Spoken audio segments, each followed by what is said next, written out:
अस्सलाम वालेकुम रहमतुल्लाहि व बरकातुहू।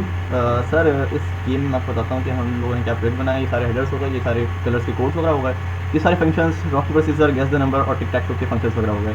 अच्छा, उसके बाद आते हैं तो ये हमारा मेन है। मेन के अंदर हमने पूछा हुआ है कि आपको कौन सी चॉइस, मतलब क्या कौन सा गेम खेलना चाहते हैं, आपका इंटरेस्ट पूछा हुआ, आपका टिक टैक टू गेस द नंबर और रॉक पेपर सीजर, और फिर उसी के हिसाब से हम लोग अपने फंक्शंस को रन कर रहे हैं। सही है। और जैसे कि यहाँ पे भी गेस द नंबर और रॉक पेपर के फंक्शन चल रहे हैं। ये हो गया हमारा प्रिंट बोर्ड का फंक्शन, जिसके अंदर हम लोग सब प्रिंट करवा रहे हैं बोर्ड को बार बार, क्योंकि हमें हर मूव के बाद बोर्ड को प्रिंट करवाना पड़ता है। टिक टैक टॉक की बात कर रहा हूँ अभी फिलहाल में। उसके बाद ये चेक करता है फंक्शन के बोर्ड फुल तो नहीं, अगर फुल होता है तो फिर रिटर्न कर देता है 1 के बोर्ड फुल हो गया, वरना फिर 0।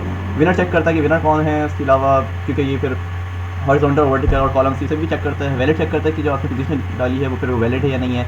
इवैल्यूएशन, ये चीज़ बहुत ज़रूरत होती है इस चीज़ में कि विनर कौन है, बोर्ड फुल है नहीं है, विनर कौन बन सकता है, मतलब इस हिसाब से। अच्छा, ये यूज़ होता है मिनीमैक्स एल्गोरिथम के साथ।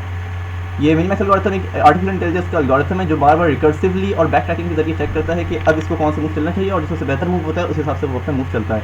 सही है। अच्छा, ये मिनीमैक्स के साथ बेस्ट मूव भी आता है, मतलब ये बेस्ट मूव, मिनीमैक्स और इवैल्यूएशन, ये तीनों कंबाइन होते हैं तो फिर एक आर्टिफिशियल इंटेलिजेंस का एल्गोरिथम बनता है। ओके।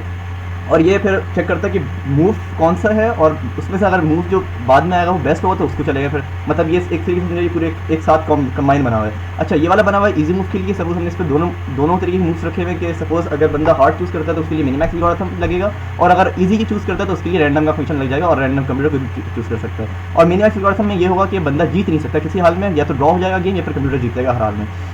सही है। और रैंडम के अंदर इजी, मतलब इजी मूव के अंदर कोई भी जीत सकता है। ये सेव का फंक्शन है, बंदा अगर सेव करता है एस दबाता है तो सेव हो जाता है, लोड में एल दबाता है तो लोड हो जाता है। रीसेट में नया बोर्ड आया था, मतलब 0 से स्टार्ट हो जाता है, और ये नाम हमने रखा हुआ है टिक टैक टू बोर्ड बैटल। इसके अंदर कलर्स वाला आ रहे थे, इस वजह से मैंने इसको अलग से एक फंक्शन बना दिया।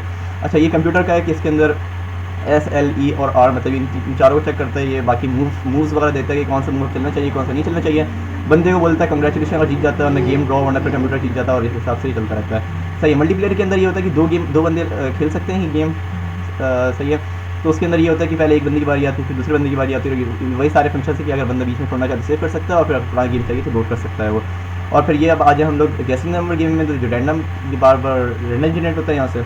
उसके अलावा चेक करता है कि फिर ये करेक्ट है या नहीं है, नंबर करेक्ट है या नहीं है, और बाद में ये बताता रहता है कि लो है या हाई है। उसके अलावा ये गेसिंग नंबर का पूरा फंक्शन है। उसके बाद ये अब आ जाते हैं हम लोग रॉक पेपर सीजर के ऊपर। रॉक पेपर सीजर में आते हैं तो फिर ये होता है कि डिटरमिन विनर कौन है। उसके अलावा रैंडम फंक्शन इसके लिए भी जनरेट अलग से हो रहा है, क्योंकि वो 100 जनरेट करता है और ये 5 जनरेट करता है, इस वजह से हमें 2 अलग अलग बनाने पड़े।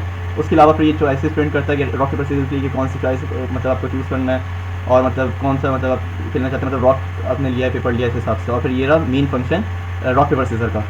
सही है। जिसके अंदर ये सब चीज़ें जीतने पर कॉन्ग्रेचुलेशन, हारने पर सॉरी बोलता है, और गेम टाई होने पर टाई कह देता है। और उसके बाद दोबारा पूछता है कि आपको खेलना है या नहीं खेलना, और फिर यहाँ पे फाइल फंक्शन होता है कि ये बताता है कि मतलब ये एक तरीके से UI के लिए शो करता है कि आपको क्या मतलब चाहिए।